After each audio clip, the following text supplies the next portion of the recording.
It was supposed to be Meghan's night, another PR win, another smooth rollout of her lifestyle comeback. But oh, how fast things can go wrong when real power walks into the room. Because just a few seats away sat Emma, the woman who didn't need to run after attention bez. She already has it. CEO of Good American, co-founder of SKIMS, billionaire brains behind the Kardashian empire, a friend of Meghan's. But make no mistake, the kind of friend whose presence quietly reminds you who's really on top. And when Meghan started talking, probably about her brand, her mission, her women's empowerment thing, Emma did the unthinkable. She interrupted her. That moment, caught in bits and pieces and whispers, froze through whole table. Meghan's eyes blinked unceasingly. Her smile didn't drop, but it got stiff. That famous long blink Theon that screams, "Did you just made its big return?" And just like that, Theer shifted. The Duchess of Montesatrupt mid-performance was no longer running the show. To understand what happened next, you have to understand who Emma Grede is. This wasn't some influencer looking for a photo moment. Emma is the machine behind $12 billion brands, a trusted partner of the Kardashians, and a business force whose phone calls actually changed. So when she interrupted Meghan, it wasn't being rude. It was dominance, the kind that doesn't need to yell. Guests leaned toward Emma, laughing at her comments, nodding along with her confidence. Meghan tried to keep her posture chin up, hands perfect lip-list, but the balance had shifted. The cameras might not have caught every second, but the energy in that room told the whole story. Emma wasn't trying to embarrass her. She simply existed as Simeon, whose achievements spoke louder than any speech Meghan could give. And that, for Meghan, was the worst kind of challenge, because how do you compete with authenticity when your whole brand runs on illusion? The woman who once charmed Hollywood into believing she was royalty suddenly looked like a side character at her own dinner table. Now here's where the story goes from awkward to historic. While Meghan's trying to rebrand herself as California royalty, Emma Grede had quietly been chosen as an ambassador for King Charles's foundation. Yes, that King Charles. You could almost hear the universe laughing. The same Meghan husband years painting the monarchy as cold, cruel, and racist, now has 2 smiley dinners with a woman working directly for the crown. Sources whisper that Meghan was blindsided when the news broke just days before the event, yet she couldn't back out. She needed the so she showed up, smiled through clenched teeth, and watched her dear friend toast to the same institution she tried to burn down. Imagine the sting. After the Oprah interview, after the Netflix series, after every quote about trauma and injustice, now her own circle is shaking hands with the king's people. And that, guys, is what Hollywood calls poetic justice. Because while Meghan built her reputation on rebellion, Emma built her soon. Results? The royal family doesn't need another complainer. They need Simeon who gets things done.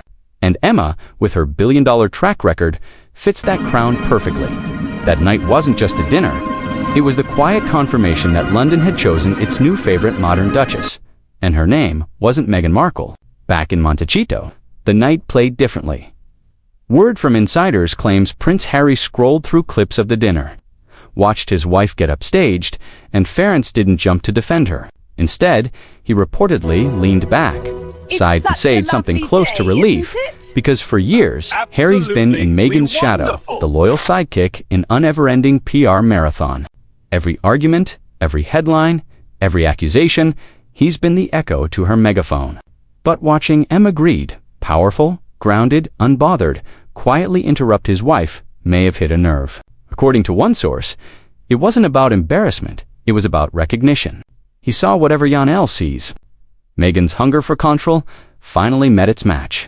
For Harry, that moment wasn't humiliation, it was perspective. He spent years defending her choices, the interviews, the lawsuits, the statements against his family, but lately, those defenses have been quieter. Some say it's, others say it's acceptance. That maybe, just maybe, he's realizing the kingdom he traded everything for doesn't exist. Because if you think about it, the dinner was symbolic of their entire marriage. Meghan trying to tour in the room, and someone more powerful reminding her she doesn't hold the crown anymore, and while she blinked and smiled and sold her wine. Harry somewhere in that Montecito mansion finally saw the truth play out in real. Now, let's talk about Meghan's favorite brand. Not fashion, not wine, motherhood. She's built her image around buying a hands-on caring mom. But word from those close to the couple say her reality doesn't quite match the marketing. While she's clinking glasses across Los Angeles, Archie and Lilibet are rarely seen or even mentioned. The kid shave become more rumor than reality.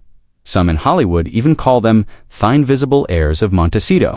It's not that people expect a mother to stay home forever, but when your entire persona is family values, the optics of endless diners, galas, and PR photo ops start looking off. Sources claim that children spend most of their time with staff. While Meghan treats social events as career opportunities, the next collab, the next connection. The next headline, the iron is she speaks about balance and family. But her every move screams branding over bonding. And for a woman, Woe preaches authenticity. That's a dangerous look. Because nothing kills Alpha-style empire faster than hypocrisy. If the dinner humiliation was a mirror, it reflected more than social defeat. It showed the strain in the Sussex house. Insiders whisper that Meghan and Harry's marriage has quietly shifted from passion to partnership. Not the romantic kind, but the business kind. Word from the street says intimacy has been non-existent for years. Their relationship now runs like a joint venture. Appearances, deals, schedules, strategy. Love replaced with logistics. Sources allege Harry's even undergoing aggressive treatments for hair loss. Finasteride, consultations with Beverly Hills doctors, not top lease his wife. But to keep some sense of control in a life where he's lost of everything else. Once their chemistry was electric. Now, when they appear in public, it feels forced. Rehearsed smiles, polite distance, zero warmth. They've become colleagues, managing a crumbling brand instead of partners building a home. And if Harry's quiet reaction to the dinner is any sign he's waking up to the truth, Meghan's empire doesn't need love. It needs loyalty. And that's a different kind of prison. Meanwhile, across the Atlantic, the monarchy is moving pieces of its own. Word from royal circles says King Charles is seriously considering strip Prince Andrew of his Duke of York title, a step that would require Parliament's approval. But here's the once Parliament starts writing laws to remove royal titles, there's no reason to stop at Andrew. Insiders say Prince William has been pushing for this for months, not just for Andrew, but for Harry and Meghan too. The logic is simple. Andrew's scandal was historic, but it's over. Harry and Meghan's drama ongoing. Every new interview or documentary risks more damage to the institution, and the royal family's patience, it's wearing thin. The moment Parliament gets involved, their titles Duke and Duchess of Sussex could vanish with a single vote. Now add the twist. Emma Grede, the very woman who interrupted Meghan at that LA dinner, is now officially working with the king's. In one master stroke of fate, the monarchy replaced its problem duchess with a woman of actual accomplished. The symbolism is so sharp, it almost feels scripted. The message is clear. The royal family may forgive, but they never forget. And Noah arrive at the quiet end of history, the kind that doesn't need fireworks, just reflection. That dinner with Emma Grede wasn't just a bad night, it was a mirror. A reminder that real power doesn't come from titles or interviews or glossy photo shoots. It comes from credibility. Emma interrupted her. Yes. But what she really did was expose a gap between image and influence. Meghan once positioned herself as the crownless queen, misunderstood, rebellious, unstoppable. But over time, rebellion turned into resentment, and ambition turned into isolation. Across the ocean, the monarchy she tried to shame continues to thrive. Across the table, Emma, polished, professional, effortlessly powerful, has become venue model of what modern influence looks like. And that, perhaps, is the real ending here. Not a scandal, not a fight, but a slow, quiet dethroning. The kind that happens when people simply stop believing in the fairy tale. Because the truth is, in Hollywood, crowns aren't given, they're earned. And on that glittering night in Los Angeles, the Duchess of Montecito learned that evening in a room full of candles, not every woman gets to glow. So the next time Meghan walks into a dinner hoping to command attention, she might remember this night. The night she blinked, smiled, and realized that the spotlight had already moved on. Because in that room, the crown didn't fall. It was shanded off.